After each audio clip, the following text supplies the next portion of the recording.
It's time for 515 Fantasy Football. I know football. Are you ready for some football? Domination on Sundays begins with listening to these guys on Thursdays. You ready for this? Over 40 years of fantasy football experience between them. Yeah! One is a proud veteran of the United States Marine Corps, husband and father, entering his 18th year of fantasy competition. Brian Eikenberry. The other, also a proud husband and father, is one of the winningest fantasy minds in the state. Celebrating 24 years of excellence. Andy Hall. Let's get the game on! It's showtime. The 515 Fantasy Football Show with your hosts, Andy Hall and Brian Eikenberry.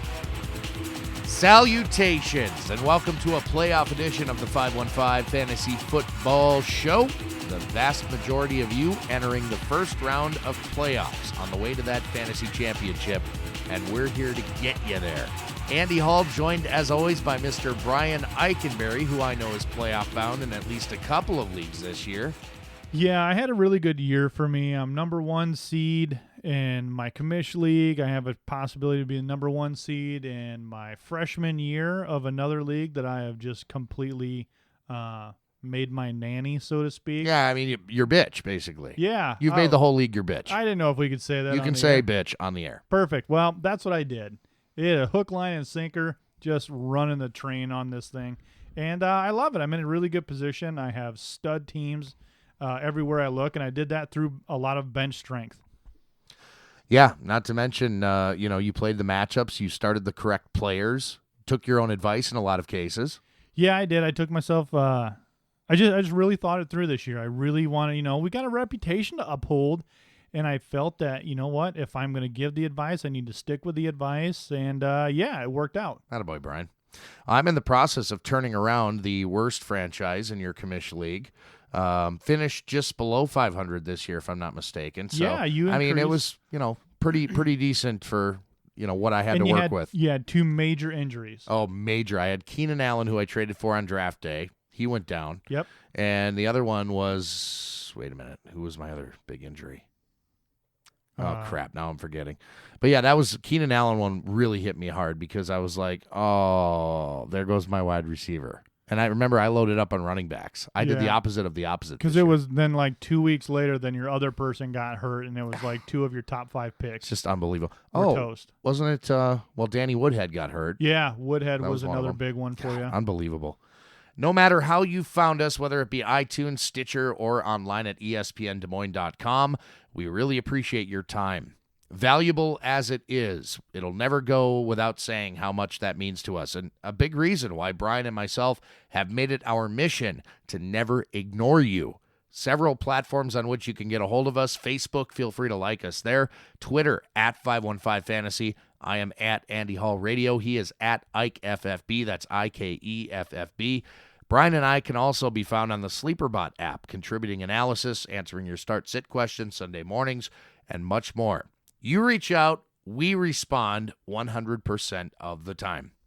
Busy couple hours ahead here as bye weeks are over with. A full slate of matchups to break down as only we can. Grades on all the fantasy relevant players. Another round of the pop quiz answering 3 of fantasy's toughest questions.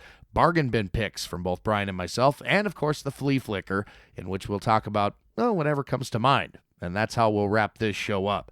But first, we begin as we always do with some headlines of fantasy note. San Francisco Niners quarterback Colin Kaepernick will remain the team starter despite that Week 13 benching. Whoops. Didn't see that coming. How terrible are you that you have more sacks than passing yards? I did not see that coming, quite honestly, between how bad he was and how bad Chicago's starter Matt Barkley was. Disgusting. It really was. Vikings running back Adrian Peterson likely to return this season as long as the Vikings are in contention for the playoffs. That could happen. AKA, I'll be a free agent next year. Well, we all know that's going to be the case. Vikings aren't going to pay him what he wants to get paid. Chiefs wide receiver Jeremy Maclin off the injury report. He will start tonight against the Raiders. Eagles running back Ryan Matthews, wide receiver Jordan Matthews, both return to practice Wednesday, which is good news for that team.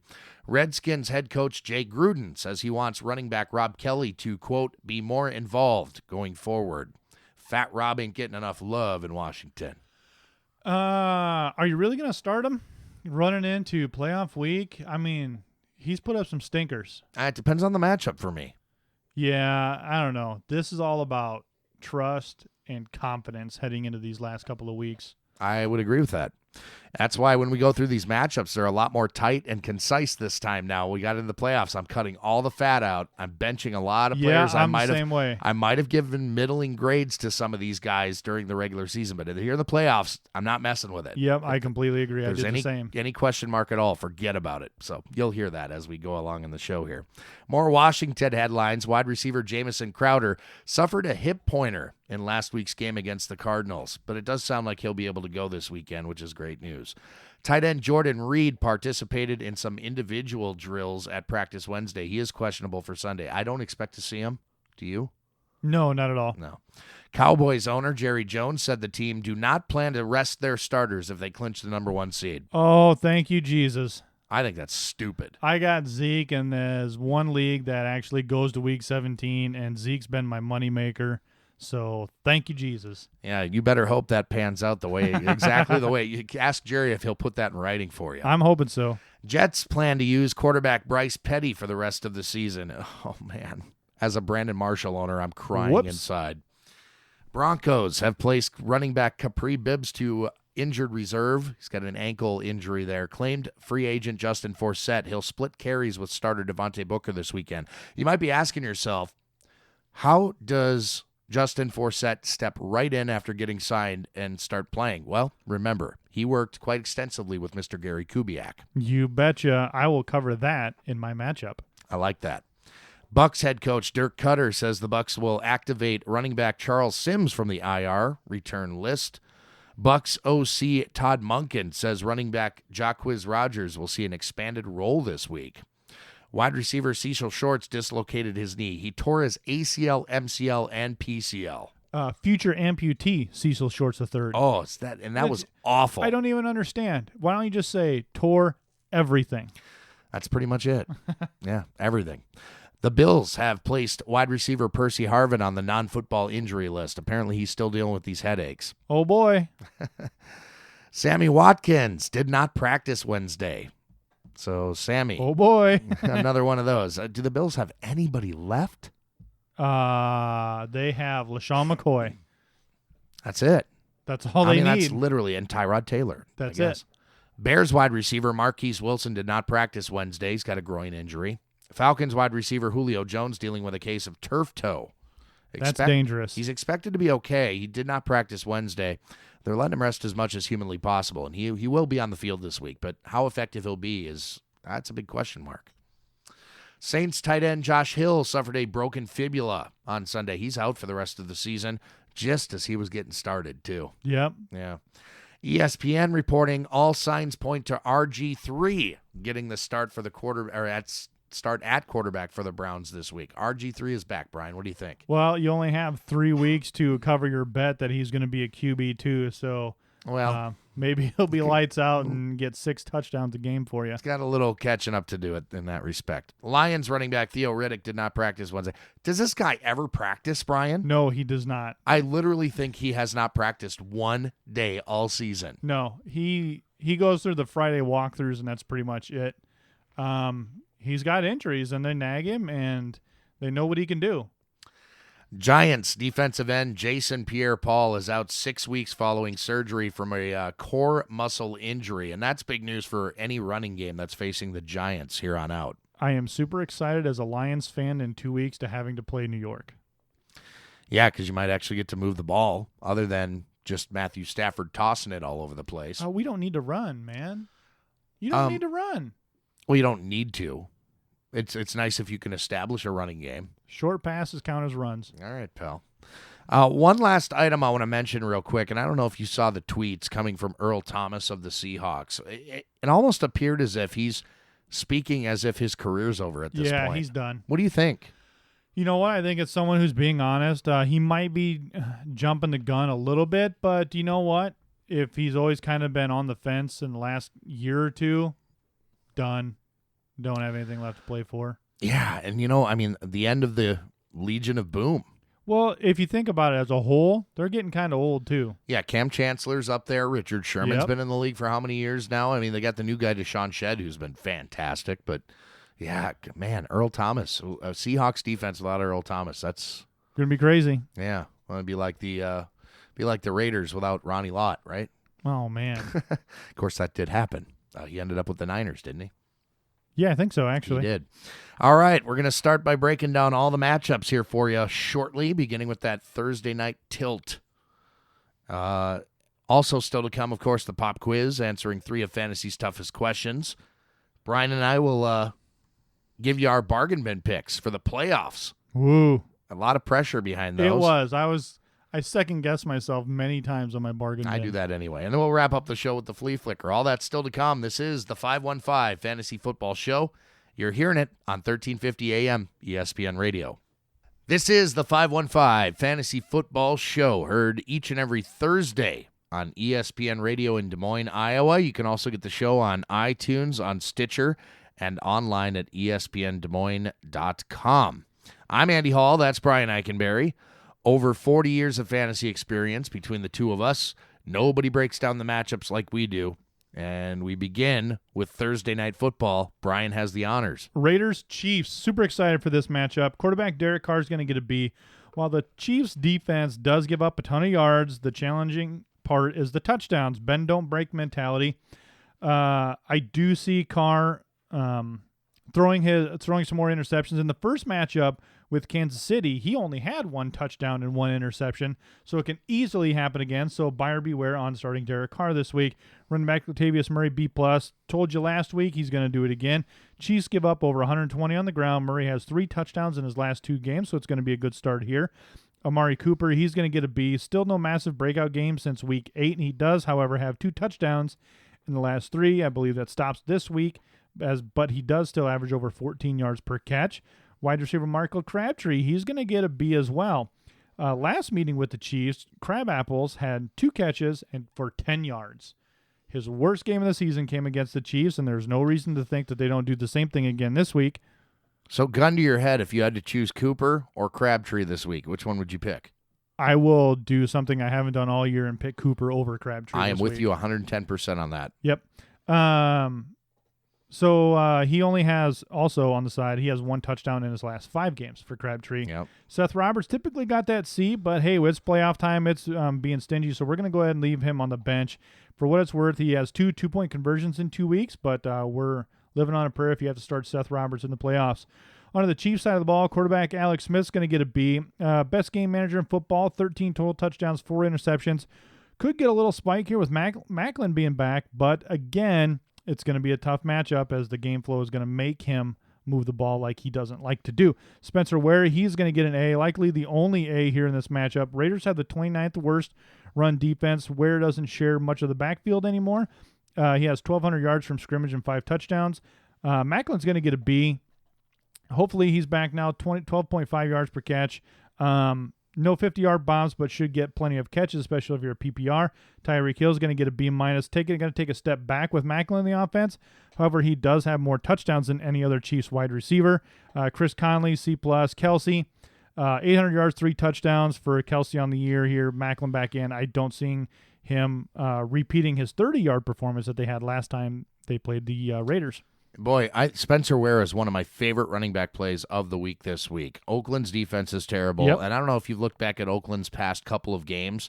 They've given up a total of 6 running back scores over the past 2 weeks. Spencer Ware. It's insane. And Ware's only 100-plus yard game this year has been against the Raiders. Yep. Pittsburgh at Buffalo is my first matchup. On the Steelers side, quarterback Big Ben Roethlisberger. I'm giving him a B-. He's famous for his massive successes at Heinz Field, infamous for his relative struggles away from the friendly confines. Ben's got a very sketchy history against these Bills. In 3 prior matchups dating back to 2007, he's averaging only about 230 passing yards per contest, a total of only 2 passing touchdowns, 2 INTs to his name.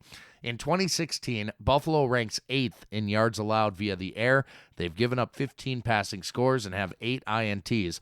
I'm bullish on Ben this week. Le'Veon Bell, I'm giving an A to, though. Only 6 NFL teams have allowed more rushing yards than the Bills, and only 3 teams have allowed more rushing scores than the Bills. Bell is an easy player to grade this week. Antonio Brown, a B+. Despite the struggles I'm forecasting for Ben this week, I think Brown fares decently well against the Bills. If the Steelers get at least 1 touchdown via the air this week, Brown's always the best bet, and you're not benching him anyway. Eli Rogers, though, I'd leave him on the bench. It is the fantasy playoffs. Ladarius Green, a B-. Big coming out party last weekend. Green now becomes a player opposing defenses will target as a serious threat. The Bills give up less than 60 receiving yards per game to the position on average, have given up only 3 tight end scores all season. He may get some yardage, but I don't see a touchdown in his future in this matchup. Over to the Bills, only a few players of note. Beginning with Tyrod Taylor, I'm giving him a B-, expecting very average things from an average quarterback on an average team against an average defense that is very average against the run and against the pass. Average. How do you like that? LaShawn McCoy, I'm giving a B grade to. The Steelers are actually above average against the run by the numbers. They've given up the 6th fewest rushing yards in the league. They allow an average of 1 rushing score per game. For the sake of the shady owners, I have my fingers crossed. It is he, not Mike Gillislee, not Reggie Bush, not Jerome Felton, that get that score.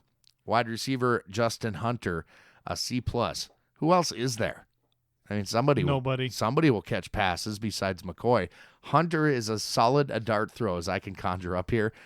Tight end Charles Clay. Did you know Clay had 7 catches for 97 yards and 2 touchdowns the last time he faced these Steelers back in 2013? Oh, that's cute. Fun fact. I'm still not considering him in my lineup, nor should you. All right, on to the Broncos-Titans here. Broncos side of the ball, it's either Paxton Lynch or Trevor Siemian. Simeon's back to practice, but who knows what's going to happen. Either way, you should not start them. It's a well-rested Titans defense, and it's not going to work out too well. On to the running backs here, Devontae Booker. He's going to get a C. Unfortunately, Booker for the Titans. Booker has the Titans and the 9th best run defense in the league, and he has a bad starting quarterback. Running back Justin Forsett, he's going to get a B-. I know that sounds crazy, but you heard it in the headlines. He has familiarity with the coaching staff. He understands the basics of the playbook. He's rested. He's ready to go, and Devontae Booker isn't that great. So more on him later. Wide receiver Demaryius Thomas is going to get a B-. Hasn't been the safest bet this year, but a heads up, out of all the wide receivers, everyone's getting downgraded. But if you have to pick one, kind of like in the previous matchups with Cooper and Crabtree, you got to go with the reliable Demaryius Thomas. Screen plays, anything, a Hail Mary, he's got your back here this week. Wide receiver Emmanuel Sanders is also going to get the B-. While I have always picked him over Demaryius Thomas this year, I'm giving the starting edge to Demaryius Thomas. Tennessee is a little bit soft in the pass, so one of them's going to have to catch the ball at some point. One of them's going to have to score some points. I'm looking to Demaryius Thomas. Tight end Virgil Green. If I had to go anywhere, Virgil Green will get some balls thrown his way and maybe a touchdown if they're close. I would expect Green to be Paxton Lynch's safety net if he gets the go. Onto the Titans side of the ball, quarterback Marcus Mariota. He's going to get a B. Middle of the road, rested Mariota. Broncos giving up less than 200 through the air. I believe Mariota's 3-to-1 touchdown interception ratio will falter this week. I do not expect a big game out of him. Someone I do expect a big game out of is DeMarco Murray. He's going to get the A. If anybody's going to go off, it's going to be him. He has 1,350 yards from scrimmage and 11 total touchdowns, going against the 28th worst run defense in the Broncos, who give up 120 on the ground. So big day for Murray. The receivers here on the Titans side of the ball, they're all going to get, for me, I'm sorry, they're getting Caesar benches. It's far too risky going up against a stud pass defense. Even though they are rested, even though they've had plenty of time to scheme it, are you really going to risk it on wide receivers that all have less than 50 receptions and only one has over 500 yards for the year? And that'd be Rashard Matthews. He'd be the one that I would say is kind of a tough bench here. But, I mean, against the Broncos, you just can't do it. Less than 50 receptions. Everybody has less than 50 catches out of the wide receivers. Yeah. That's crazy. Delaney Walker is going to get a B. Denver is average against the tight end spot, and for obvious reasons, but Walker is different. I would expect his fair share of targets under the pass coverage and keep him fed and keep the chains moving. After all, he is the best pass catcher on the Titans roster. Totally agree with that. Washington at Philadelphia. We'll start with the Redskins. Kirk Cousins, a B+. It all depends on which Eagles defense decides to show up on Sunday. Will it be the stifling unit that has typically performed very well at home, or the one that has gotten pummeled as of late? Regardless, Cousins should be throwing quite a bit in this game, because if there's one thing Philly has done well on a consistent basis, it's stop the run. And Cousins spreads the ball around to multiple targets, scoring multiple touchdowns in 7 games straight. I see him as sort of like a mid-tier quarterback one option this week. Running back Robert Kelly. Fat Rob. Giving him a B grade here. If this game remains competitive, I see a heavy workload for Kelly, who should see at least 20 touches against an Eagles front seven that allows over 100 yards per game to opposing backs, but I'm only giving up 7 rushing scores all year. If volume is heavy, expect at least a couple of quality scoring chances for Fat Rob this week. Excuse me for 1 second. Dealing with some sickness here, so thank you. Are you down with it? I'm down with the sickness. Wow. That was painful. Wide receiver Jamison Crowder, a B+. Eric Decker owners that were looking for a replacement earlier this season would have been wise to grab Crowder, who has topped 80 yards receiving and or scored a touchdown in his last 7 games. That kind of consistency is very Decker-like. Wouldn't you agree? I agree. And we love consistency, especially here in the fantasy playoffs. Deshaun Jackson. What to do with Deshaun Jackson this week? In my own personal, he's benched. I can't do it. I'm so confused on this one. Okay, the former Eagle that is expected to be back in an Eagles uniform next season, does he approach this as a revenge game, or does he take it easy on his former and future teammates? In his last 2 matchups against Philly, he's been very pedestrian, catching only 8 passes for 95 total yards, no scores. Good news, he likely avoids coverage by Josh Norman, so I guess there's that. But otherwise, I mean, I look at Deshaun Jackson as a dart throw, maybe a C grade. It's tough, man. It's tough. It's boom or bust, 2 or 20. Tight ends, I mean, it's probably going to be Vernon Davis. And right now, I mean, it doesn't appear as though Reed will be able to give it a go this weekend. If Davis starts, don't expect much. The Eagles are an elite defense against opposing tight ends and have been all season long, allowing only 327 receiving yards to the position and 4 scores. So I'm leaving Davis on the bench if Reed can't go. If Reed starts, of course, you're going to start him. For the Eagles, Carson Wentz on the bench. Didn't go well last time these two teams met, and in the fantasy playoffs, the name of the game is risk aversion. If a player such as Wentz offers very little upside, just leave him on your bench. Darren Sproles, a B grade. The potential return of Ryan Matthews certainly puts a damper on things, but Sproles is an intriguing option this week, nonetheless, against a bad Redskins run defense. They've given up a league-high 17 scores to opposing backs on the season. More on him later in the show. Ryan Matthews, a C+. Assuming he does return this week, I'm not convinced he'll get anywhere against a Redskins defense that will likely load the box against him and make the rookie quarterback beat them with his arm. Wendell Smallwood staying on the bench. Jordan Matthews, a B grade. I have a bit of optimism for the Eagles slot guy considering his positive matchup against Kendall Fuller here.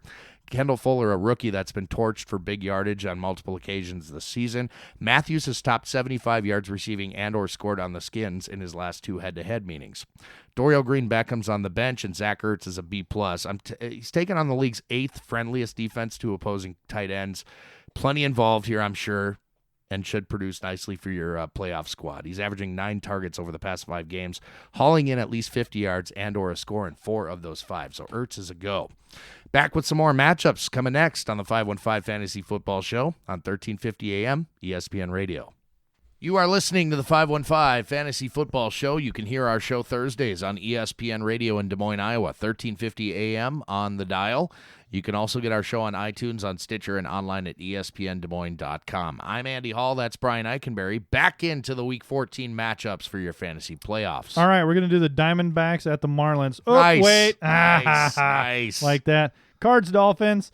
Carson Palmer, he's going to get a B. I can't give him any higher no matter what the situation is. Miami has an average pass defense that should be able to give up a lot of yards, but Carson Palmer has just been absolutely terrible. He has 18 touchdowns and 11 interceptions this year. No matter who he's playing, you can't start him. It's just not a good matchup. Someone who is, running back David Johnson, A. It doesn't matter, matchup proof. You don't need me to tell you to start him. He has 1,700 combined yards and gets better and better every single stinking game. And I thank God every single day that I have him You as have my him as your perpetual keeper in your league. Good job. Wide receiver Larry Fitzgerald, he's going to get a B. Fitz has been on the low end wide receiver 2, and as of late here, I believe his old age is catching up with him as he's not able to recover from nagging injuries anymore. Still has 88 catches with 800 yards on the season. He's going to work on the slot quite often here against Miami, likely going to get a bunch of possession passes. Michael Floyd's going to get a B-. He has about 80 yards and a touchdown in his last 3 games. You've probably seen the highlight of a week ago's touchdown, and just don't fall for it. Just because you've seen him on SportsCenter doesn't mean he should be in your lineup. All the offense runs through David Johnson and Fitzgerald. John Brown, bench. Fells, bench. Moving on. John Brown is a complete afterthought. Don't even think, well, you said, wait a second. No. Quarterback Ryan Tannehill on the Dolphins side is going to get a C. Arizona has a pretty decent pass defense that may falter, but quickly recovers as they've given up the 3rd fewest points to opposing quarterbacks. Don't look for him to improve on his 16 touchdowns to 11 interceptions. Running back Jay Ajayi, typically the savior here, may be reduced as the Cards give up 90-something on the ground, so Ajayi's going to get a B-. He does have 22 catches, so that's really not even something you can work with there, hopefully. And he has about 1,000 yards on the ground. They're going to stack the box. Don't even fall for it. Jarvis Landry, Kenny Stills, they're both getting C grades here. I'm lumping these two together. While they are 1 and 2, it's just the same stuff every single week here. Landry's going to get Patrick Peterson. It's just not a good situation. Might want to talk with a program director about this, but I'm pretty sure I get the Dolphins in every single week to do their matchups, and I'm getting tired of it. I've never been a Dolphins fan, so that might explain I things. guess so. I'm filing a complaint with HR tomorrow. Nice. Cards give up the fewest passing touchdowns in the league as well. So you've got that going. So if you have a pass catcher on the Dolphins, don't even bother, including Devontae Parker. What? Arizona, stud defense. Arizona, best running back in the NFL right now. Arizona, serviceable wide receiver core. Great record, though. They're a terrible team. What's holding them down? Carson Palmer. I was just going to say that. Wah. That is the reason the Cardinals suck this 100%. year. Yep. 100%. Because you know Isn't that why? crazy? He turns the ball over on his 30-yard line. So the opposing Or deeper. The opposing team only has 30 yards to go. Or they just return for touchdowns. Yeah, or they return for touchdowns. Yeah, that that has happened. Ugh. And just in case you're wondering, there is no tight end to start on the Dolphins. Yeah, I was wondering, by the way. Minnesota at Jacksonville. For the Vikings, quarterback Sam Bradford I'm leaving on the bench. Jacksonville is a damn good defense, especially against the pass. Hopefully you're not placing your trust in Bradford and the Vikings passing game in your playoffs. Running back Jerick McKinnon I'm giving a B grade to. He's been completely unimpressive this season, but it's not all his fault. The Vikings' offensive line is just that, offensive. Yet McKinnon keeps churning. Eventually, like the squirrel that finds a nut once in a while, one would think McKinnon will eventually break out and do something outside of mediocrity. Maybe this is the week. It's a total hunch. Do I endorse actually starting him this week? No. Nope. But I'm giving him a B grade. Matt Asiata, C grade. Goal line plunge, anyone? Matt Asiata will get you one. Yes, he will. Stephon Diggs, a C grade. Demaryius Thomas, Emmanuel Sanders, Sammy Watkins, Golden Tate, Marvin Jones, Anquan Bolden, DeAndre Hopkins, Jeremy Maclin, Tyreek Hill, all have been shut out of the end zone by these Jags over the past month or so. It's a good defense. What's the record? They're not good. Yeah. Adam Thielen I'm leaving on the bench. Kyle Rudolph, a C grade. Difficult matchup, but he should get a decent amount of work. Over to the Jags. Not much else to talk about here either. Blake Bortles, bench. Minnesota, every bit as good in pass coverage as the Jags. And they have 12 INTs on the season versus only 3 for Jacksonville. Denard Robinson, TJ Yeldon, even Chris Ivory, who I don't expect to even see this weekend, all on the bench, not interested in any Jaguar runners this week. Allen Robinson is about the only other player that's getting a starting grade for me, and it's barely a starting grade. And that's just off of name recognition. You have to. He gets a C grade here. He's a desperation flex play against a Minnesota defense that has shut down nearly everyone that has tried through the air against them. So my question, who wins this game and what's the final score? Could it be 6-3? No, I will say that Minnesota will win 13-10. I was going to say like something like 17-16 or something. It'll be close. Yeah. It'll be a field goal. Just make sure you don't miss it. Yeah. Everybody else for the Jags I'm leaving on the bench. That includes Marquise Lee. That includes Alan Hearns. That includes Julius Thomas. Not starting any of them. My turn now? Indeed. All right. We are going to do Houston at Indianapolis. Quarterback Brock Osweiler is going to get a B-. Brock gets the B against the Colts, strengthening pass defense. 30th worst passing offense meets the 28th worst pass defense. Maybe he gets 225-2. Maybe improves on his 1-for-1 touchdown interception ratio. I don't have too much confidence in Brock, but if he's going to do it, it's got to be against the Colts. Running back Lamar Miller is going to get a B, over 1,000 combined yards, surrendering some touches to Alfred Blue. Out of the blue. What? Look at that. See? It's your boy. God, so he is my boy. Don't get too carried away. It's just sore ribs on Miller's end. If he can't get it going, surely Blue will come in here, but it's not going to amount to anything. Shirley Blue, is that Alfred Blue's wife? Maybe. Shirley. That's a Shirley. Surely. Just in case you were wondering, Blue is not worth stashing. We had some questions on Twitter. Stashing him for the playoffs.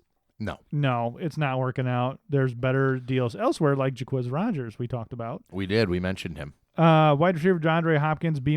Could this be the game? The Colts had 2 recent injuries pop up in their secondary. I believe Hopkins gets 80 and a touchdown this week.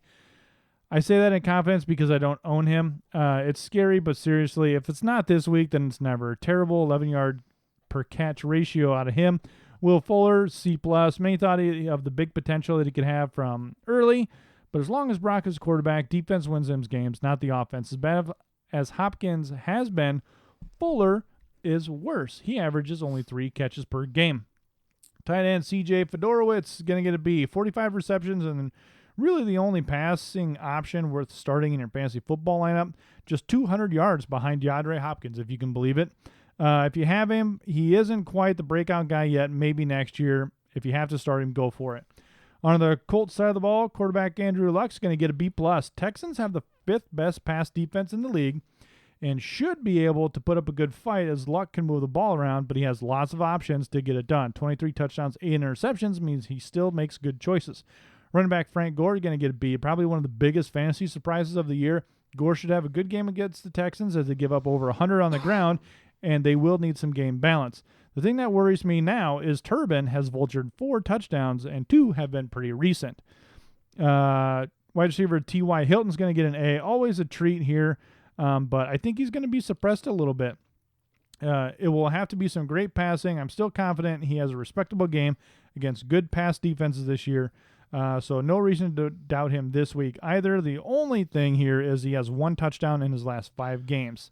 That's I'm not as concerned about Hilton because I don't think he'll be matched up with A.J. Bouye, who is the Pro Football Focus has ranked right now as the 2nd or 3rd best corner in the entire league. So I think he'll end up on Moncrief. Which is bad news for Dante Moncrief and his C+.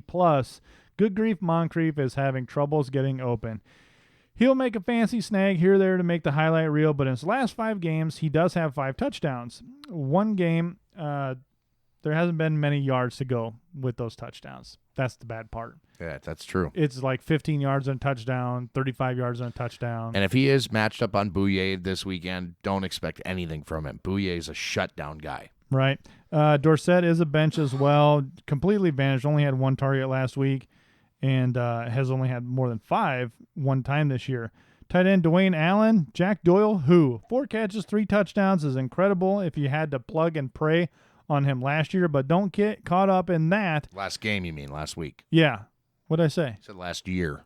Did I? Yeah, whatever. Last week. He had you know 3 what I'm touchdowns. talking about. Yep.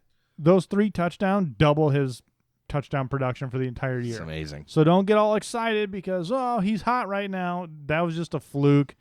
Don't worry about it. Keep on moving.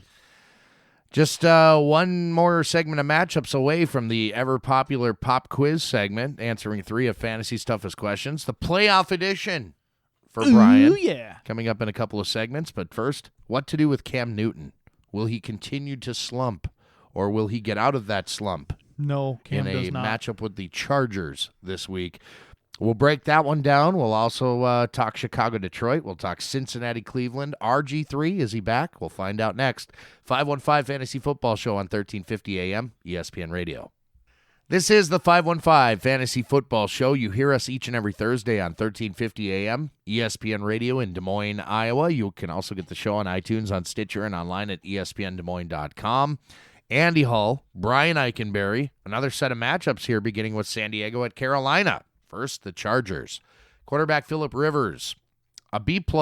Imagine the Panthers most likely regret not re-signing Josh Norman after last season. What do you think? Oh, yes. Since his departure, the Carolina pass defense has been horrendous. Rivers has thrown for multiple scores in 5 straight. He should shred the Panthers secondary all day long in this one. Melvin Gordon, an A grade. We all knew Luke Kuechly was important to the success of the Carolina defense, but since his injury 3 games ago, opposing runners have racked up over 500 yards on the ground, including a whopping 240 to Seattle last week. Gordon has topped 20 touches and 65 yards in his last 7, and he's been more involved in the passing game as well. By the way, the Panthers have allowed the most receptions in the league to opposing backs over the past month. Big day potential for Melvin Gordon. Tyrell Williams, finally healthy, a B+. Tough to bet against this guy and what he's been able to do since injuries to Keenan Allen and Danny Woodhead forced him into the spotlight as Rivers' primary pass catcher. He scored in 4 straight, faces a Panthers defense that Jerry Rice at age 54 could smoke.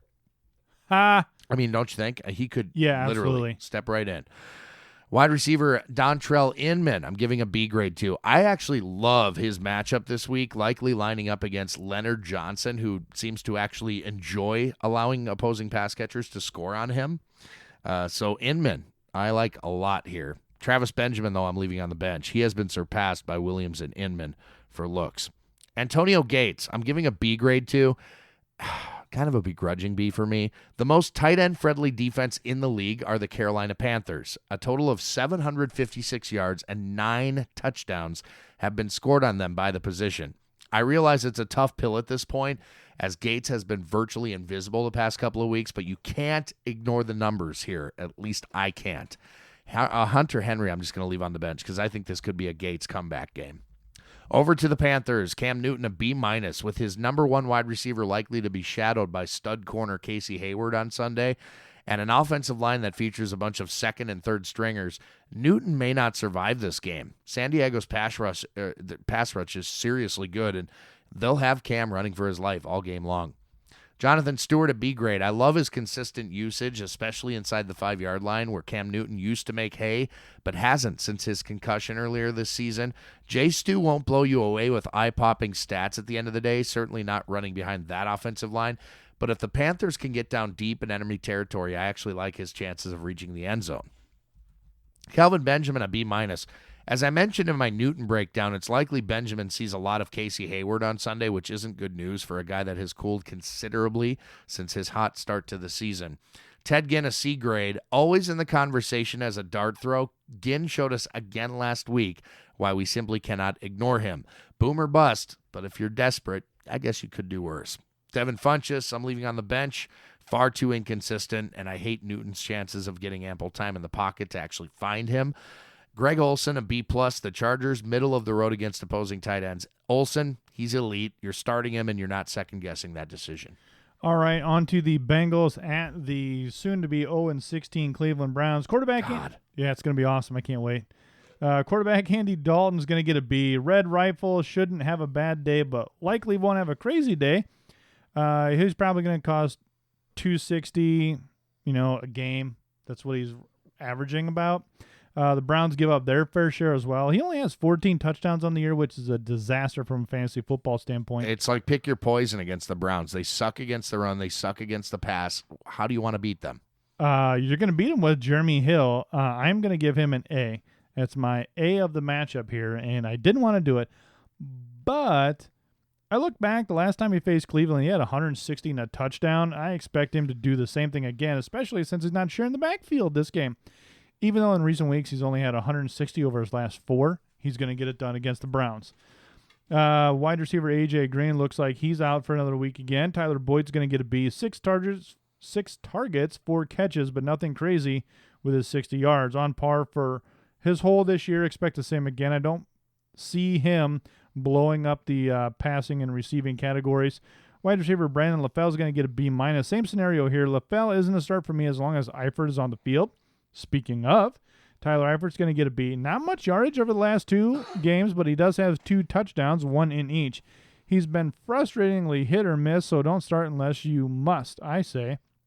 On to the Cleveland Browns. This one's going to be cool. Are you starting anybody? Yeah, Isaiah Crowell. I was going to say RG3's throwing the ball now, right? Yep. Yeah. So you can only hope for the best here, and you like to feel sorry for the Browns. So any QB out. Running back Isaiah Crowell, he has 900 combined yards, which is surprising, giving me the Browns situation, but the total yardage ranks up there with some of the top running backs. The Bengals are bad, giving up 114 on the ground, so I do see a situation where he can gain some yardage, and I think he's the only person we're starting here.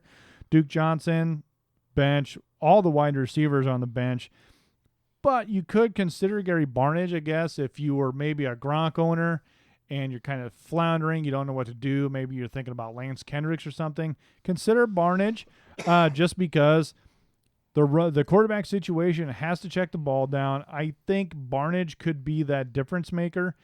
It's a risky, but you know what? It's worth it. It's a bad quarterback situation, so something's got to give, right? The problem with RG3, though, is he never looked at his tight end. He always just took off running.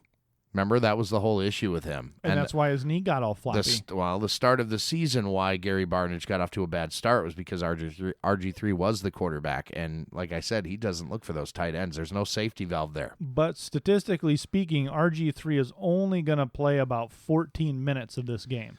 Well, he could get hurt in warm-ups. It's a conservative estimate right there, Brian. Chicago at Detroit is my next matchup, and we'll see if you agree or disagree on how I break this one down, Brian.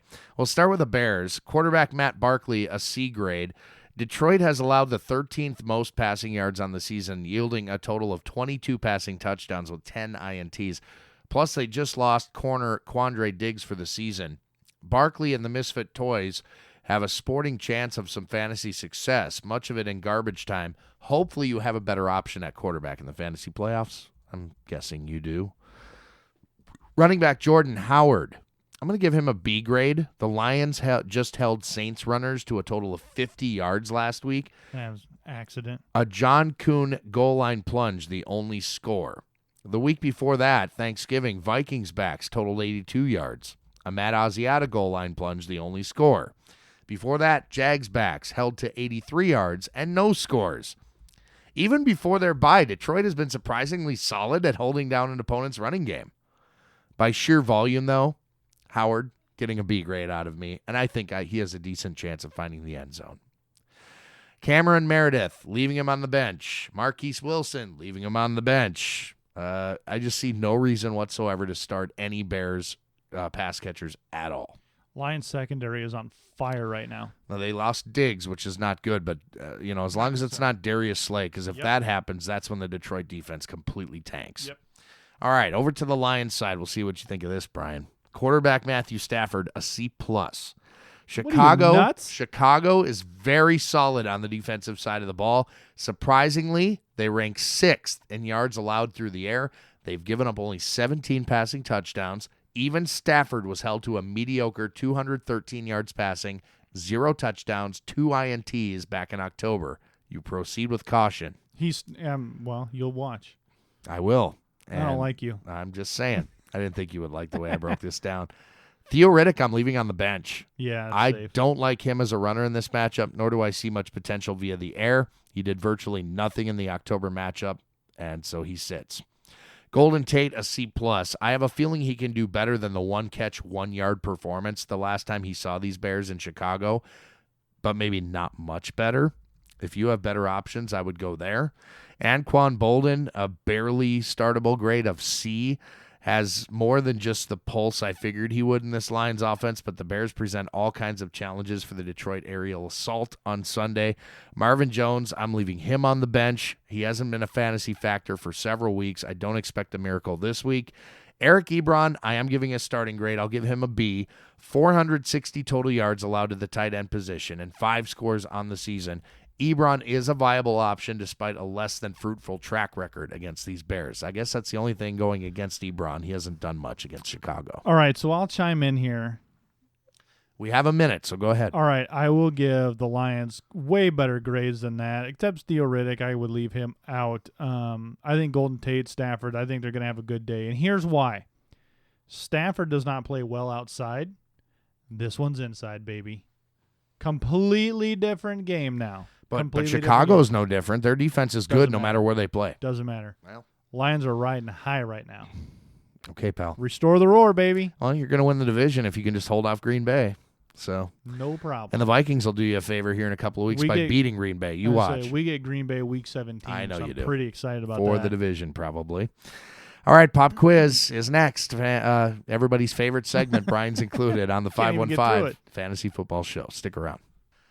Hour number 2 of the 515 Fantasy Football Show, heard each and every Thursday on 1350 AM, ESPN Radio in Des Moines, Iowa. We're also on iTunes, on Stitcher, and online anytime at espndesmoines.com. I'm Andy Hall. Invite you to like us on Facebook, 515 Fantasy Football, on Twitter, at 515 Fantasy. I am at Andy Hall Radio. Brian, my co-host, Brian Eikenberry, is at IkeFFB. That's IKEFFB. And one thing I've noticed, Brian, is we're getting a lot of correspondence with people that are having some success stories to share. Yeah, I like that. I like seeing that. You know, I've listened to you guys all season. You make great calls. I'm in the playoffs because of you. That's awesome. The one guy especially who came on and said, "This is my first season playing fantasy football. I've been listening to you all year. I'm enjoying the hell out of this, and I made the playoffs in my debut year." See, that's awesome. I love this kind of stuff. It's fun. Now, go like us on iTunes and rate us out there, please. That's the next thing I'm going to beg everybody for. Now, somebody actually from the SleeperBot app that was nice. went on there, Miragio, and gave us a nice review. Thank you so much for that, sir. Much appreciated. Anybody else feels like doing that? We haven't quite gotten enough change together to buy you a bucket of fried chicken. We will say your name. I will say your name, yeah. Well, at least a username, if nothing else. Yeah. I'll give you a shout-out on the show if you rate and review the show. How's that? There. You can put that on your resume. Yeah, if you listen via iTunes, maybe you subscribe to us. We do appreciate that, by the way. Rate and review the show. It helps visibility for us. Selfishly, we want more people to know about our show. Maybe not your league mates, because you don't want them to get the intel you're getting, obviously. I get that. You could share it with a cousin out on the East Coast or something, right? Yeah, if you're not in a league together, why not? Yeah. Tell a friend about us. We appreciate it very much. All right. It is time for everybody's favorite segment, the pop quiz, where I ask 3 of fantasy's toughest questions. Brian has no prior knowledge as to what I'm about to ask, and no matter what he answers, I'll come back and tell everybody what the correct answer is afterwards. Okay? You wish. Well, that's how it works, Brian. Yeah. I've been doing this for 2 years now. Ready? I've been smoking them every day. That's what you say. Question number 1. Bucks running back Charles Sims expected to be activated from the IR return list this week. Your redraft team is headed for the fantasy playoffs, which start this week. Sims is available on your waiver wire. Do you roster him? No, considering the head coach came out and said Jaquiz Rogers will be more involved in the game plan this week. That just kind of hat tips to Charles Sims. I think they got to see a lot of Jaquiz Rogers. And just because you're coming back and getting activated doesn't mean you're going to hop right in there. I think it's more Jaquiz Rogers than it will ever be Charles Sims again. With starter Doug Martin less than 100% after getting, quote, bent backward in last week's game, and backup Jaquiz Rogers just now getting to the point where he can contribute following an injury of his own, one may think this could be a sneaky good pickup. Don't do it. The Bucs don't have a favorable schedule in your fantasy playoffs, facing a much improved Saints D twice over the next 3 weeks, and a Cowboys team that currently ranks second in the league against opposing runners. Sims is a target in dynasty leagues most certainly, but chances are he's probably not available in that type of league, unless, of course, your league mates are sleepwalking through their season, which is entirely possible. In some leagues, I hear. Yeah, there's a lot of snoozers. Boy, I wish I was in some of those leagues. Yeah, I know, right? You get a sweet little trophy. Yeah, I could supplement my income. Ha! Question number not 2. Not in my league, you're not. Not your league. Although I worked for every single win I got this year. I started off so hot, and then I lost those players, and then it just all went to hell from there. Next year, it'll happen. I will make the playoffs in my second year in your league. So that's my Well, prediction. half of us go. So, just saying. Well, I didn't make it this year. You were sniffing. You were in sniffing distance, though. Well, considering that team was a perpetual loser every single year, I took over a loser franchise. You were kind of in the soft division too. Oh, thanks. For what it's worth. Thanks. Do we redraw for those next year, by the way? Yeah, we redraw every year. Okay. Yep. I still don't know most of your leagues, so there's no real rivalry there yet anyway. So, No. except for you and Ryan. That's probably about it. All right, question number 2. Bryce Petty is the starting quarterback for the Jets going forward. Jets. Jets. Gross. Can you trust any Jets in your starting lineup during the fantasy playoffs, Brian? Matt Forte, you can. That's my answer. That's it? Yeah. You don't want to expound on that? Do I need to? I mean, Forte is Forte. He's still going to get 15 to 20 touches. He's still going to get targeted a couple of times in the passing game. You can't start Bryce Petty. Brandon Marshall is a dice. I'll cover that. It's a dice roll. I mean, you just can't. I could not put money on any Jets person outside of Forte contributing to my roster. The correct answer is Matt Forte. The Jets get San Francisco this week. They're dead last against the run, and 30th ranked Miami in Week 15 before seeing New England in Week 16. If you do play your championship in Week 17, another favorable matchup as they face Buffalo, currently ranked 26th against opposing runners. Nobody in the passing game, including Brandon Marshall. It's just brutal. It's so terrible. bad. So terrible. I mean, if you think the Browns are bad, and we do, I mean, we were just talking off air a bit about how that team is doing everything possible to make sure they finish 0-16 and definitely get the number 1 draft pick in next year's draft. They will join the Lions and the Bucks. They will be an 0-16 team this year. That's something. I love it. Welcome to the club. But the Jets, not too far behind. Pop the bubbly. Not too far behind. All right, so you're 2 for 2, Brian. Let's see how you do on number 3. Okay. Your playoff-bound team is in the market for a tight end. The Colts' Dwayne Allen is available on the waiver wire, as is the Steelers' Ladarius Green, and the Saints' Kobe Fleener. Rank these 3 options for your playoff run. Allen, Green, Fleener. Yeah. So Green is last. So now it's Dwayne Allen and Kobe Fleener. Kobe Fleener has no competition at tight end, really. I mean, there is some nagging stuff around there, but he sucks. Man, he's not good. If he's not running wide receiver routes, he's not good. So I am going to go with Dwight Allen. You can't even get his name right. Yeah, Dwayne Allen and Kobe Fleener, then Ladarius Green. All right. So in reverse order, we'll treat this like Miss America. Okay? Ooh. Your Are second. you going to announce the wrong one and then change your mind? No, I am not Steve Harvey. Your second runner-up is Dwayne Allen. Combination of mediocre schedule and my belief that Week 13 was a complete outlier, a mirage, not a trend. Your first runner-up is Kobe Fleener, who benefits from the loss of Josh Hill, but battles slot receiver Willie Snead for looks in the middle third of the field and has an only slightly more exciting playoff schedule than Allen does. Your winner is Ladarius Green, who faces the Bills this week. They've allowed nearly 700 yards and 3 scores to opposing tight ends on the season.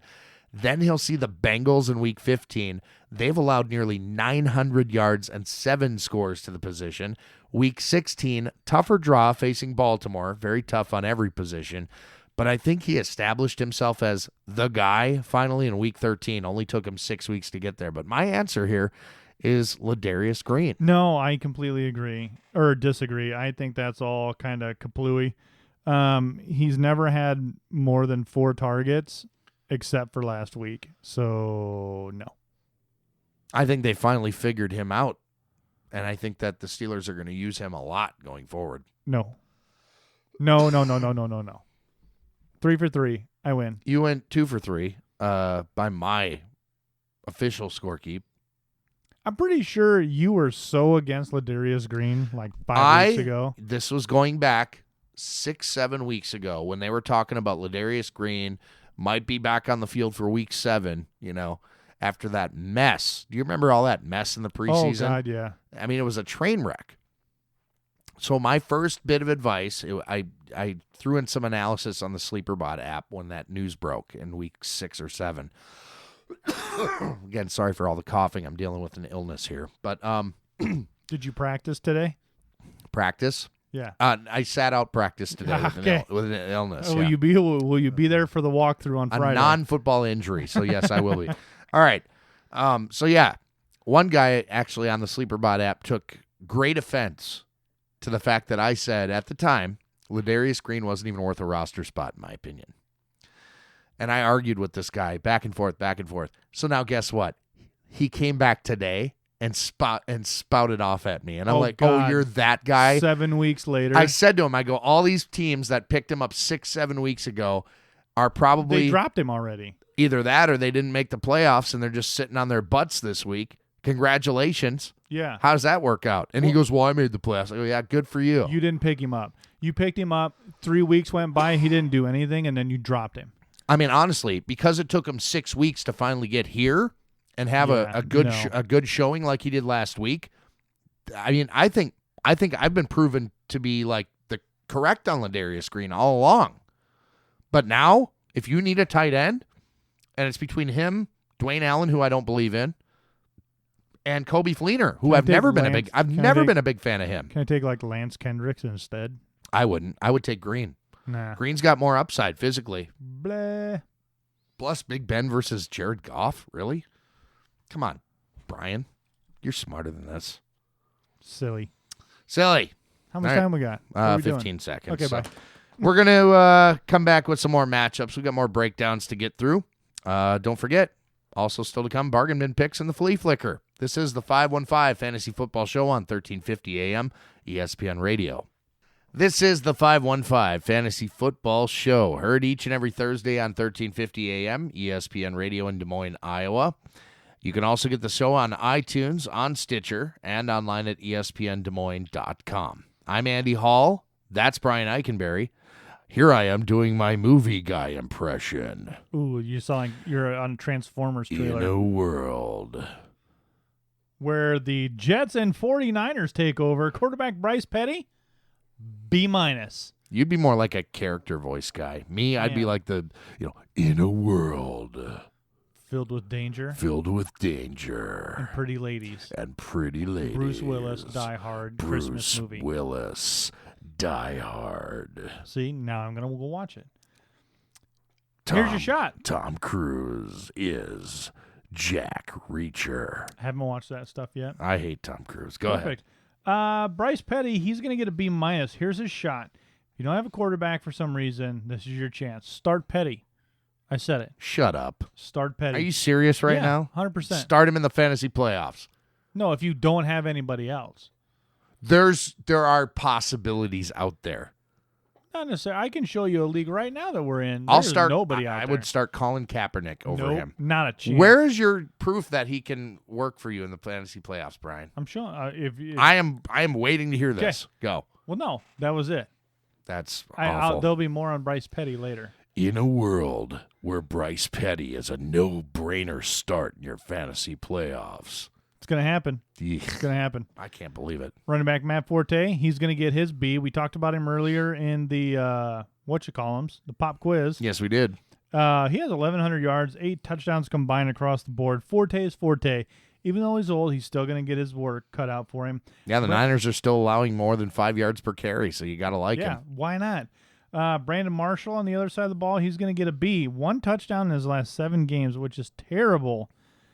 It was about the time Decker got hurt is when he really fell off the cliff. Imagine that. Yeah, and, for as consistently good as Marshall has been for so many years, this is pretty shocking fall from grace, isn't it? He only has 110 yards over his last 2 games. Ugh. This could be the game where he gets 100 yards, though. This could be the game. It's the 49ers. Quincy Enunwa, he's going to get a B-. Had a great day last week of 10 yards, but it's different team this week, and everybody scores on the Niners. Enunwa comes and goes, and he's definitely no Decker. I would steer clear if possible. On to the 49ers, their quarterback, he's going to get a C. Apparently he can't pass. NFL record, more sacks than passing yards. The Jets have a good run defense, so expect him to clamp down on his runs and escaping the pocket and limit his gains. Regardless of the weather, I wouldn't start him even with the best of matchups. No, I wouldn't either. Carlos Hyde's going to get a B-. He will get his attempts against the Jets, but they only give up 90 on the ground. So start if you must. He is a full-time back, so you've got that going for you. He's not splitting time with anybody. But against the top run defense, he's obsolete, and he hasn't had a touchdown in his last 5 games played. All the wide receivers here, you know what? They're all Caesar benches. Smith, Patton, Curley, anybody. If you have to go with any of the wide receivers, pick Curley because he has better stats than anybody. Tight end Vance McDonald's, I'm going to give him a B. Excluding last week, he's averaging 70 yards per game over his last 4. So for what it's worth, McDonald is available and out there on your waiver wire. Yeah, listen, so if you're gun shy on Ladarius Green, like we just discussed in the pop quiz in the last segment, I think Vance McDonald's a great streaming option this week. Me too. Absolutely. He's probably available in your league. So Guarantee it. Yep, there you have it. In an NFC South matchup, New Orleans and Tampa Bay. For the Saints, Drew Brees, an A grade. Tampa has been about as average a defense as a defense can be this season, especially against opposing quarterbacks. They're allowing 250 yards per game. They've given up 22 passing touchdowns. Brees will outgun those median statistics on Sunday and then some. Mark Ingram, a B+. Only 7 teams have given up more yards to opposing running backs than Tampa has this season. They've also given up 10 rushing scores. Assuming Brees stops throwing once in a while, Ingram has a great shot at fantasy success this week. He has hit pay dirt in his last 2 head-to-head matchups versus the Bucs. Tim Hightower, a B-, had a great deal of success running against these Bucs late last season after Ingram had gone down with injury. Even though Ingram is healthy and in the lineup this time around, I think Hightower gets enough quality opportunities to put him in the flex conversation this week. Brandon Cooks, a B+, has never scored on these Bucs. It's a tough draw lining up against Vernon Hargraves, and I think the game script will be pretty pass-heavy. Cooks has been due for one of those massive games he has once or twice a season. I'm not sure it's going to come here, but there's just something that tells me maybe this is the time. Maybe he finally hits pay dirt against these Bucs. Michael Thomas, a B grade. The rookie has proven time and time again he's a solid wide receiver too most weeks, decent flex option most others. I like him here. Willie Snead, a C+. If he sees any of Josh Robinson, he could be in for a great game this week. If Alteron Werner is the draw, Snead could be very quiet. He's a high-risk, high-reward guy, no question about it. Colby Fleener, a C grade. Tampa are a middle-of-the-road against opposing tight ends. Fleener now gets 100% of the field time with Josh Hill on IR. We'll see what happens. My gut says Brees will target him a bunch this weekend. Over to the Bucs. Jameis Winston, an A grade. This should be a very high-scoring game with the Bucs constantly playing catch-up by employing a pass-heavy game script that gets Winston on the move, which could result in some rushing yards in addition to what he'll able to get done through the air. The Saints have given up the second most passing yards in the league. They've allowed 19 passing touchdowns this season. Doug Martin is a B+. The Saints have done a pretty decent job keeping yardage totals respectable against opposing backs. However, 13 running backs have found the end zone against them.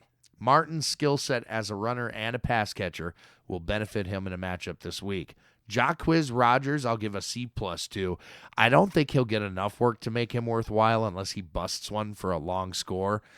They are saying they're going to increase his role this week now that he's healthy enough to really make a contribution, but I still think this is Doug Martin's offense.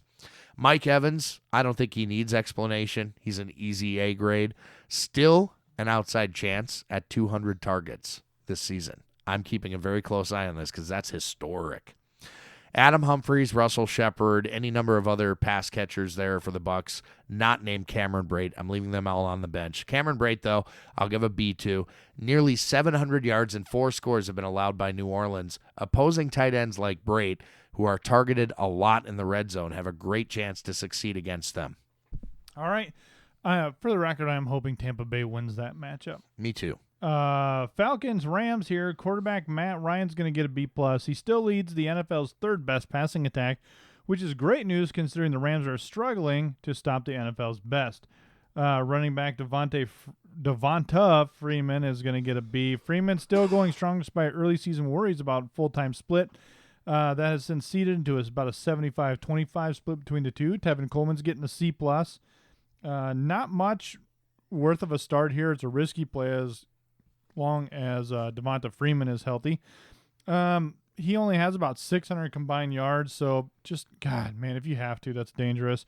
Wide receiver Julio Jones, he's going to get an A. Rams have the 9th best pass defense, but it isn't enough to stop Julio and the Falcons' passing game. He didn't practice because of his turf toe. I'm not concerned yet. If you have him, you got to start him. Just watch Friday's report in case you get a flare-up on that turf toe. Sanu's going to get to see another did not practice on Wednesday. At this point, though, he's an afterthought, only has 500 yards on the season. Taylor Gabriel, he's going to get a B. He didn't have good yardage last week as anticipated, but he certainly had the targets, catching 5 of 6. Still has 3 touchdowns in his last 3 games. I expect him to see the same amount of action as he passes Sanu on the depth chart. On to the Rams side of the ball, Goff is a bench. Gurley, God, C+. I mean, are we really giving Gurley C grades at this point? Falcons do give up 100 on the ground, but it's not going to help Gurley much. They're gonna, sad but true. Yeah, it is. Sad but true. Bow to your sensei. Huh? You like that, yeah. huh? Less than 1,000 combined yards out of Gurley this year, especially being drafted at the top of the house 24/7. Huge disappointment. They're going to stack the box, do the same thing everybody else does. All the Rams receivers, I'm going to leave them all on the bench. They've always been a crapshoot. Don't get caught up on it right now. Lance Kendricks, he's going to get a C on the tight end. Only had 13 yards last week, so it's hit or miss. Can't be trusted in a starting role. You like that guy. I do. Well, your turn. No, I don't have anything, Oh, sir. are we done? No, this is the end of this segment, Oh, Brian. cool. See, what happens next is we throw it to some folks that have been kind enough to sponsor this station and this program. And, well, our podcast listeners, they just keep with us for a few seconds, be right into our next set of matchups. But I must also remind you that's still to come in this program, Week 14 edition, the playoff edition of the 515 Fantasy Football Show. Bargain bin picks. Brian and I done a lot of work on these bargain bin picks week after week, and it gets tougher It's as a little the season tough, goes especially on. with the playoffs, a little bit of added responsibility. You know, it's like Uncle Ben, great power comes great responsibility. You gotta think about these picks. Yeah. Think about it. Not just something willy-nilly that we just pull out. No, we're putting in a lot of work on these bargain bin picks. 1 quarterback, 1 running back, 1 pass catcher from each of us. Chances are available on your waiver wire right now. Can go grab them, throw them into your starting lineup, and expect a decent amount of fantasy production from. And Brian mentioned responsibility. It's week 1 of the fantasy playoffs, baby. These better be good, right? Yes. There are guys that are desperate and at one position or another and could use a dart throw. And Could have been an A.J. Green owner. Could have been a Gronk owner. You could be, Ah, because you could have lost your last game heading in there, but you're still in because you had a good enough record. You could be hurting. You could be struggling. I think for the most part we avoided really big-time injuries last week, didn't we? Yeah. Yeah. Like the Jason Pierre-Paul injury I mentioned a bit ago. That's pretty significant for that Giants defense. But anyway, got that segment coming up here in just a bit, as well as the flea flicker, which I really enjoy and Brian came up with. A chance for us to stretch out and talk about whatever we want to talk about to wrap up each 515 Fantasy Football Show. Up next, we've got some prime timers coming. The Sunday Flex nighter, games. the Monday nighter, these flex games. And that's next on the 515 Fantasy Football Show on 1350 AM ESPN Radio. This is the 515 Fantasy Football Show on 1350 AM ESPN Radio, Des Moines, Iowa. We're also on iTunes, on Stitcher, and online at espndesmoines.com. One more set of matchups. I'm Andy Hall. That's Brian Eikenberry. Hi. Thanks for listening to our show. Much appreciated. Best of luck in the fantasy playoffs this week and going forward. Doing our best here with some intel to help you set your starting lineup. Seattle at Green Bay is our next matchup. Start with the Seahawks. Russell Wilson, a B+. Over his relatively short career, Wilson has already faced these Packers a total of 4 times. A lot of recent history to take a look at, and a lot of pretty good history for Wilson, who has passed and or thrown for 2 touchdowns in each of those passed or run for 2 touchdowns in each of those head-to-head matchups. The yardage hasn't been impressive, but the efficiency has, as well as his rushing numbers, which have been climbing steadily as he's gotten healthy. It also helps that this Packers defense is nowhere near as formidable as prior teams, Everyone except for Matt Barkley has scored at least once on them, and with key members of the pass rush banged up, I don't think he'll have much issue finding success on Sunday. Thomas Rawls, a B+. The Packers' defense that had been a nightmare for running backs earlier this season is a shell of its former self, allowing nearly 5 yards per carry over the past month's games.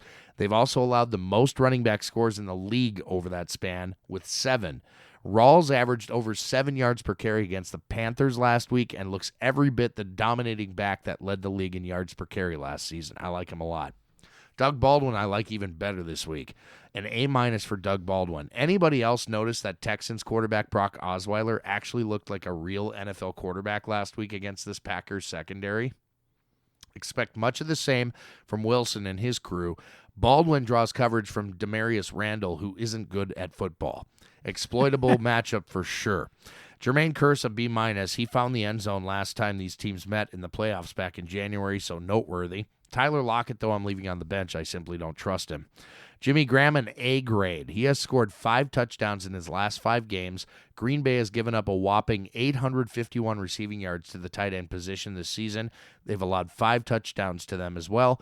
Graham is a top 3 play this week at tight end. Over to the Packers. Aaron Rodgers, a C+. The Seahawks allow less than 1 passing touchdown per game on average, and despite some injuries in the defensive backfield, we mentioned Earl Thomas earlier in the show, I'm still convinced we'll see Rodgers rattled early and often enough to throw off his timing and affect his bottom line, similar to what happened to him back in Week 2 when he faced a good defense in Minnesota. James Starks, I'm leaving on the bench. The Seahawks have regressed a bit in run defense over the course of the season, but I'm not pinning my playoff hopes on a Packers running back this week. Are you?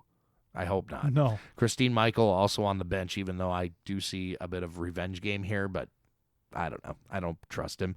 Jordy Nelson, a B-. It matters not which side of the field Nelson lines up on. Whether he sees Richard Sherman or Deshaun Shedd in coverage, it's no cakewalk. So why any optimism whatsoever? Target share, volume. He's the guy, and he's gotten you here. It's not as if nobody ever scores on Seattle, just not many. Devontae Adams, a C grade, just as gross a matchup for him as it is for Nelson, but his target share's been hit or miss over the past couple of weeks as secondaries have rolled more coverage to his side of the field. Randall Cobb, he's going to be hanging out on the bench this week for me, as is tight end Jared Cook.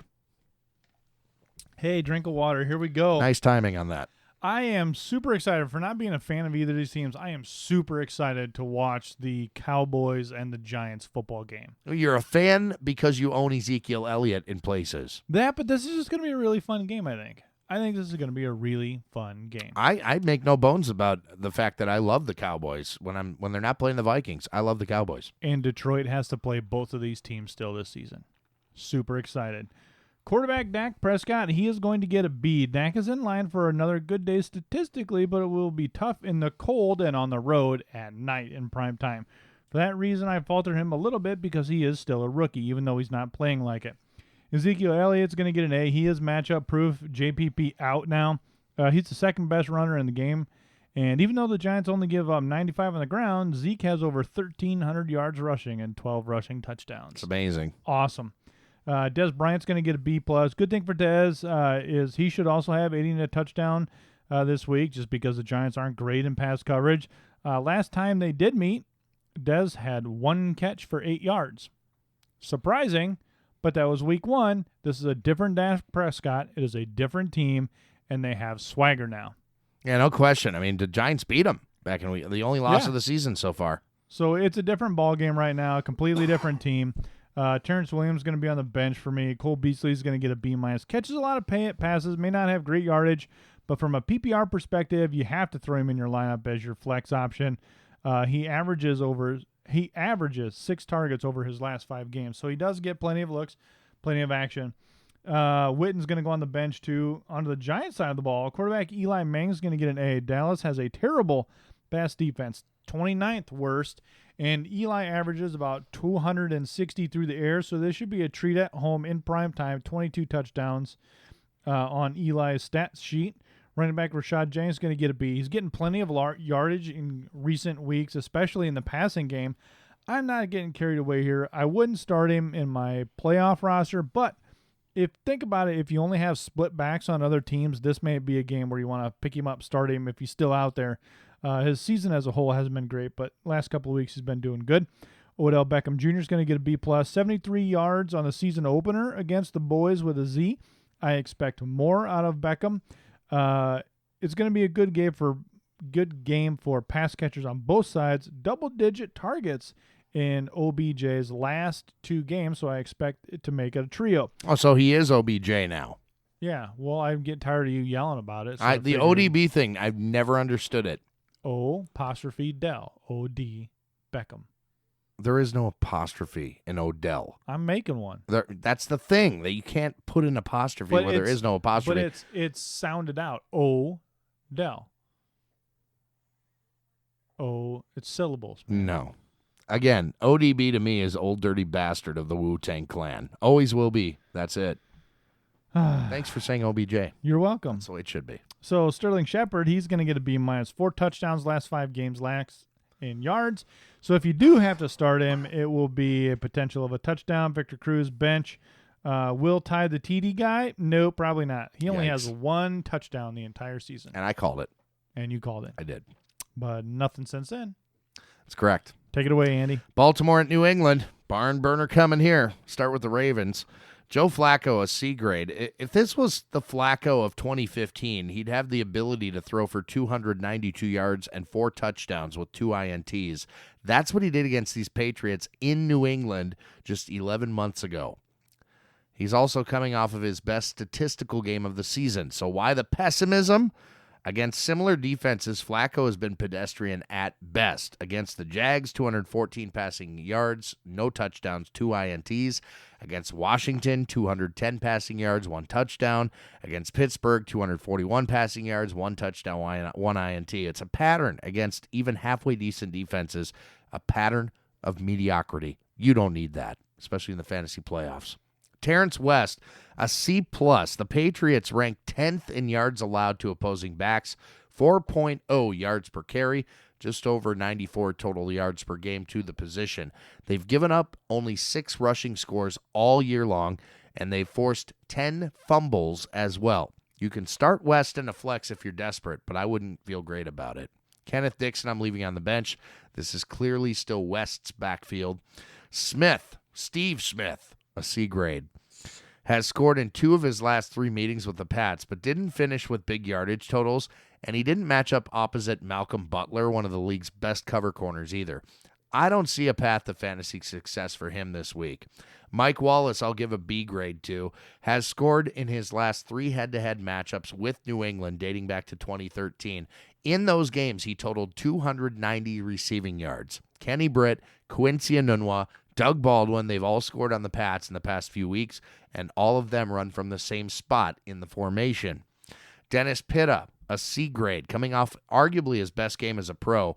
Pitta gets a relatively tough matchup this week, though the Patriots are not unbeatable, as Vance McDonald showed us a few weeks back. Now over to the New England side. Tom Brady, a B grade. In Tom we trust, right? The Ravens have been a formidable defense, sure, but they're far more formidable against the run than they are against the pass, where they've given up 21 touchdowns on the season. Tom Terrific has thrown only 1 INT on the year, and though he's been largely unimpressive the past couple games, this is the type of matchup which he shines. History has proved that to be the case. Brady has owned the Ravens over the past 12-plus years. LeGarrette Blount, a C grade at best. These Ravens are brutal, man. They're giving up 3.4 yards per carry on the season, 73 total yards per game to opposing backs. They've allowed only 4 rushing scores all season. Blount is a below-average play this week. I trust him only in desperate situations. Deion Lewis, a B-, maybe in the flex consideration here as he is a pass catcher. James White, I'm leaving on the bench. Julian Edelman, a B+, 84 targets over his last 8 games. That's an average of 10.5 looks per game. Those targets come some pretty solid yardage totals, too, and a couple of touchdowns. And I think he's been the main benefactor of the Gronk injury. Malcolm Mitchell, I'll give a B grade to. He's stepped up big time as well. Lots of targets over the past few weeks. Chris Hogan, I'm leaving on the bench, as well as Martellus Bennett, because I think he's more apt as an elite blocking tight end than he is a pass catcher. So we are going to wrap up this show shortly. Bargain bin picks and the flea flicker next on 515 Fantasy Football. You are listening to the 515 Fantasy Football Show on 1350 AM, ESPN Radio in Des Moines, Iowa. We're also on iTunes, on Stitcher, and online anytime at espndesmoines.com. I'm Andy Hall. That's Brian Eikenberry. Again, we thank you so much for listening to our first playoff edition. Most of you are in your fantasy playoffs. Some of you might actually be on a bye week if you're one of the top seeds in a certain league. That is pretty cool. This guy is. There you go. So you can actually, sit back, relax. Those of you that are competing, we wish you the best of luck this week. Those of you that are already out of the playoffs, hey, it's pretty cool that you're still listening. Thank you so much. For our Week 14 bargain bin picks, again, this is one quarterback, one running back, one receiver from Brian and myself. Chances are they're available on the waiver wire. Right now, you can grab them, throw them in your lineup, and expect a decent amount of fantasy production from. These always get tougher as the season rolls on. But who is your quarterback, Brian? My quarterback is the Jets' one and only Bryce Petty. Ooh. Now, if you really are in that situation where your league mates have been just total donkeys, Hoarding quarterbacks, putting them on waivers, just doing all sorts of stupid crap, Bryce Petty is playing the Niners. The Niners are terrible.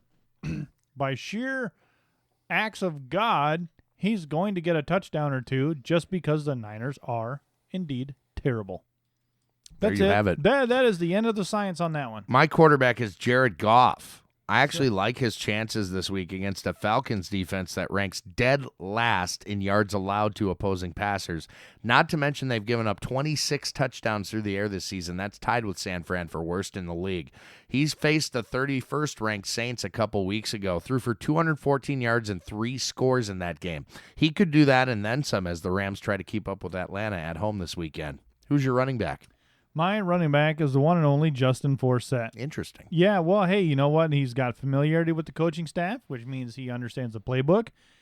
Devontae Booker is terrible, by the way. I think he is, too. I think he's Trent Richardson. So I'm not saying start Forsett right now, but think about your playoffs. Think about a roster spot. If Forsett just goes for 50 and a touchdown, Booker will never see the field. Forsett can handle a full workload, and they're going to let him go from there on out to save the Broncos' hopes at winning the division because, that's kind of slipping away right now. He's a dual threat guy. You got to like that, right? Yeah, absolutely. I'll have to look at that upcoming schedule for the Broncos because that might be an interesting little pickup there. My bargain bin pick at the running back position is Darren Sproles. Dual threat guy, as we just mentioned with Forsett. Sproles is that guy as well, getting the majority of the backfield work against a Redskins defense that has allowed the 11th most yards per game to opposing backs, over 114 per game, in fact, and they're tied for the league lead in touchdowns allowed to the position. Again, the lowly Niners are the other team. They've allowed 17 rushing touchdowns on the season, including 2 to the Cardinals' David Johnson, who scored 1 on the ground and 1 through the air. Sproles can do both, just like Johnson. Appears to be the Eagles' goal line guy as well, at least for now. We'll see if Ryan Matthews is back in the mix this week. That might muck things up just a bit. But Darren Sproles, an interesting look as my bargain bin running back. Who's your pass catcher? So my pass catcher is the 49ers tight end Vance McDonald. I like this. If you exclude last week's snowy, gross yuck fest, he averages over 70 yards over his last 4 games. So there is no reason to think Vance McDonald isn't going to get you 70 yards this week. Very good. I love him as a streaming option. My pass catcher is wide receiver Kenny Britt. His magic number is 7.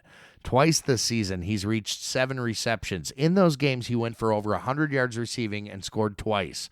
Got to figure the Rams will need to air it out this week to keep pace with the Falcons' quick strike offense. Nice little sneaky stack play between Goff as my bargain bin quarterback and Britt catching his passes on Sunday. Those are your bargain bin picks for Week 14. Brian, your brainchild, the 515 Fantasy Flea Flicker is how we wrap up each and every show. Just a chance to talk about whatever we kind of want to talk about. What are you asking Santa for? You know, I'm really bad at that question. Does your wife get you like sneaky stuff or like stuff you already want, or you just kind of like whatever, we're not getting each other anything? No, I mean it's more about the kids for us. Yep. Maybe one or two small things. Like I'll get her a Starbucks gift card or something, and she'll get me like a gift card to Mills Fleet Farm or Duluth Trading Company or someplace Sure. that I really enjoy. By the way, Mills Fleet Farm, Duluth Trading Company, big fan of both of yours. So Yeah, I went in and Free bought like plugs. 6 pair of underwear last weekend. Yeah, there you go, buddy. I like Got to it. stock up, man. Duluth's great. I And love I that have my place. fire hose jacket here too. Very nice. That's the hanger bender shirt. Sure. Yeah. The shirt jack. It's heavy. It is. I yeah. like it, I've got though. a couple of those. I got a blue one and a red one. You're wearing your red one. I have a red one. It's nice. And nice. Yes, sir. So yeah. So as far as Christmas goes, I mean, like I've got 3 kids, so it's I ain't really got time for shopping. it's really about them. Me, yeah. Do you I don't have need so anything. here's a question. Do you have anything that the kids get Melissa annually every year? So for example, me and Benny started a little trend where we get Jazz a new perfume That's cool. every year. Hmm. And that's super easy because you just walk in and go, "Hi, I need what's new. Thank you, bye." Yeah, along those lines, from the kids, it's generally like something that's nice smelling, like go to Bath and Body Works and just pick whatever you want, basically. Mm-hmm. And, They have a new you know, peppermint hand soap. I freaking love it. Really? It smells like candy canes. You It's know what? awesome. That actually sounds really good. And Wait- here's the thing. I got a rant. Go ahead. Finish your thought. Okay, I got my a rant is that I'm tired of all the pumpkin spice crap all the time. Everything has to be pumpkin spice now.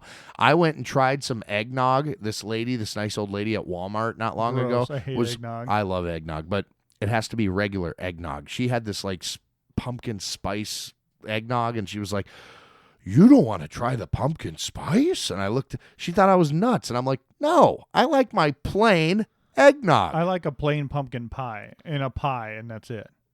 Just like I like plain bagels with plain cream cheese. Yeah, totally. I like plain cheesecake. Yeah, why do you have to like heap all these crazy flavors on me? I'm not Okay. all about that. Go ahead. So my rant is Bath and Body Works Yeah. had a scent called Velvet Tube Rose. That was the scent. It was the most phenomenal smelling hand soap you've ever graced your hairy nostrils on. I have very hairy nostrils. And they never brought it back. So it was just a limited time thing. And it was literally one of those things where I went on eBay and bought like 4 or 5 bottles of it after it was discontinued because I loved it so much. It's- and they never bring it back. It's the story of my life, Brian. Everything that I love is on a limited time basis. Everything I love goes Wife away. included. Everything. Everything. I'm telling you. I will, however, say that the men's section in Bath and Body Works has a shaving section. Yeah. And C.O. Bigelow, it's some old company. They have like the best shaving cream ever. It has menthol and it's eucalyptus stuff. And I have very sensitive skin. I'm fragile, just in case you didn't know this. But it is freaking awesome. Like their men's section is to die for. It's another reason I like Duluth Trading Company. They've got some great shaving stuff too, including this beard oil. And I know you're not a beard guy per se, but you No. do have a nice sized goatee there. It used to be. Whoa, hey now. I mean, you know. I mean, I haven't measured my goatee lately. Have you? Nope. I mean, Don't need to. I'm right, married. but it's pretty. I mean, from what I can tell, Brian, you're packing pretty decent sized goatee there. You could put some of this beard oil in there. It smells really good, and it actually treats the hair. So do I have giant clumps of skin falling out in an office meeting and it just like plops out of my goat and there's Well, like this dead skin I everywhere? I'm mean, like, you know. don't mind that. I'll got- sweep it on the floor. Yeah, you've got much bigger problems at that point. I can't help you there. But, yeah, you can get that beard oil. I like it. Fancy. Mm-hmm. How much time we got left? We got time. Go ahead. Awesome. Come on, man. What do you want to talk about? I'm pretty excited. So kids are a little frustrating. Final Fantasy 15 came out last week. I have it downloaded. It's installed. I got the collector's edition, all this fun stuff. And every time I walk by my PS4, I can't play it. Hey, you made the decision to have children, Brian. I lost negotiations. I have not played a video game in so long. This is why I wanted to get my hands on a Nintendo Classic. Oh, I got one of those too. Yeah, thanks for And the helping me extension out there. cable, and it's sitting there because here I am, not doing what I want to be doing. Yeah, I actually have time to play that thing once in a while. Oh, And I have 3 kids. I can rent it to you. Thanks, Brian. You're welcome. You're a real pal. Thanks for getting me a Nintendo Mini, pal. Yeah, if I was going to put one thing on my Christmas list, maybe that would be it. Just to be, because people are selfish around Christmas. What is it? What do I really want? It's not something you need. It's never a necessity thing. It's what you want. So what do I want? Nintendo Mini. That's what I want. So my wife used to get mad. She'd be like, "What do you want for your birthday?" I'm not a big birthday guy. I could care less. I'm not 21 anymore. I don't care. No. What do you want for your birthday? Then it got to, I want a bucket of chicken and a day alone to play nothing but video games for 24 hours. You could put that on a homemade certificate. That'd be perfect. It lasted for one day, about 3 hours, and she's like, "This is the dumbest gift ever. I need your help. Let's go." That's too bad. Yeah. She can't even give you that one gift. I know, right? All right. Well, hopefully your gift this week will be a fantasy football win in the playoffs. Let's get to that championship and win you some hardware. Thanks for listening to a Week 14 edition. For Brian Eikenberry, I'm Andy Hall. This is the 515 Fantasy Football Show.